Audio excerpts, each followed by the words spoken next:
Hello, welcome back to the vlog and welcome back to Wales and to the Rhondda Valleys. Now, when I came back to Wales, I wanted to spend some time to showcase to you the wealth of talent that there is amongst the valleys and the mountains of Wales. And today, I am going to visit somebody. Now, usually everything goes straight forward and I can show you their face, but this person wishes to remain anonymous. He is billed as the Welsh Banksy. So today, I'm going to go and visit the artist, Bagsy.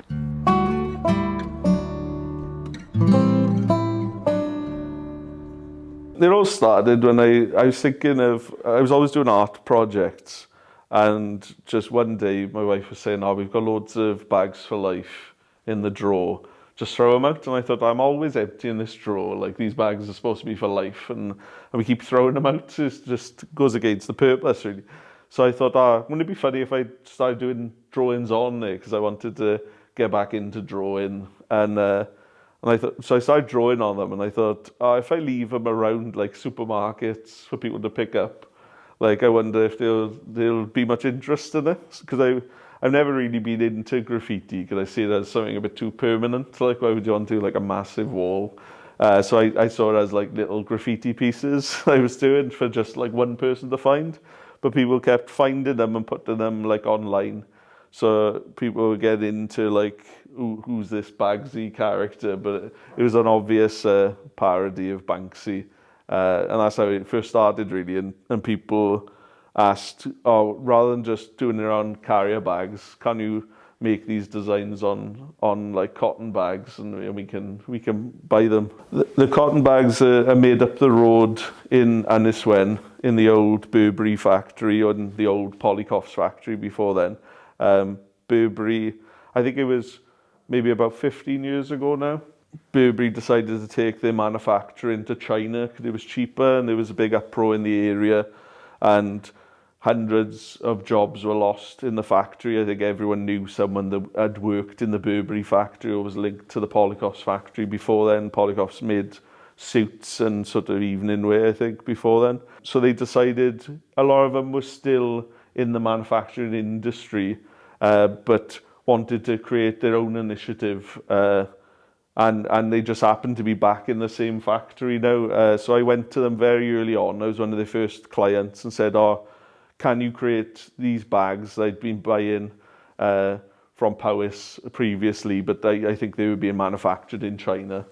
Can you manufacture them in the Rhondda for me? And they said, of course. So there was a lot of design and sort of like trial and error. But 2 years ago, I started having them made just up the road. So they come down to my studio in Pentre, and I print them in Pentre now. And so I can say they're 100% made and printed in the Rhondda. So I started this in a garage. It was a family garage. It was a one-car garage, and actually had a car in it at the time for the first month. So I had to print around the car in the garage, and I expanded out then to a two-car garage. And my wife would probably say it'd still be in the two-car garage now, but the garage started to leak, and you can't do that when you're having hundreds of orders going out a week, anything getting damp. So I was looking for a bigger space, and I got offered this space. And so I've been printing here for nearly 3 years now, and enjoying having the extra room to print bags, t-shirts and hoodies and other products here. It came from wanting to show the more positive side of the valleys. I think it was always an idea in my head. I was annoyed with the backlash of MTV, the valleys, because they were portraying the valleys in a really negative way. And as much as there are negative elements, I wanted to explore like the more positive side of our culture. You know what I mean? I think we're quite as we're a funny lot of people in the valleys. I think there's a good sense of humour, and there's lots of in-jokes. But I couldn't find products that celebrated the valleys in particular. It was more Welsh general products about sheep and coal mining and daffodils and dragons. And I thought, like, I'm more scared of my mother than I am of a dragon. So this is where beware ma'am comes from. the idea of that. But that's actually inspired by, there's a story they said about when Napoleon sent his troops to Fishguard. I'm not sure if you're familiar with the story. The urban legend goes that Napoleon sent his troops to Fishguard, and when they reached the shores, they saw a lot of women in old Welsh dress, and they mistook them for soldiers, and they thought, bloody hell, there's loads of soldiers here, and they retreated, and they thought, we're not going to Wales because they are ready for us, like. But it was just ma'am, it was like. I wanted to create bags that were bags for life, and having them made up the road, because I think someone was saying to me there is, I was really pushing the sort of non-plastic route, and people saying the cotton bags, like I think you've got to use them like 100 times or something for them to be equal to plastic production. But it wasn't that for me. It was the people actually use the same bag over and over again and actually are proud to represent something that's been manufactured in the Rhondda and get behind that brand.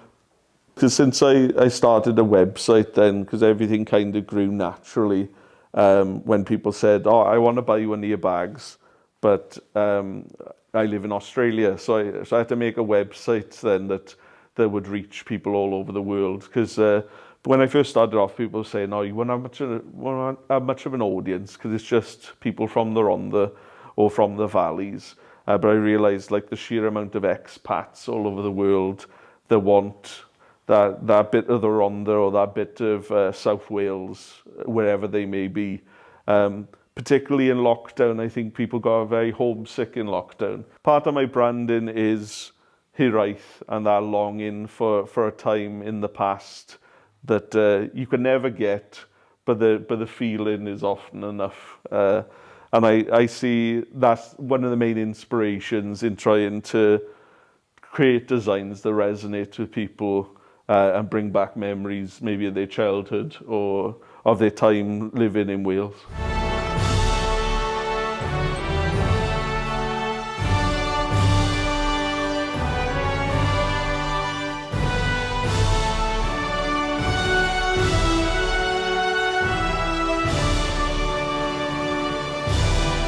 Well, there'll be many more videos like this throughout the coming months and years. If there's anybody you would like to nominate, tell me in the comments below, and I'll catch up with you really soon. So until next time from me, bye for now.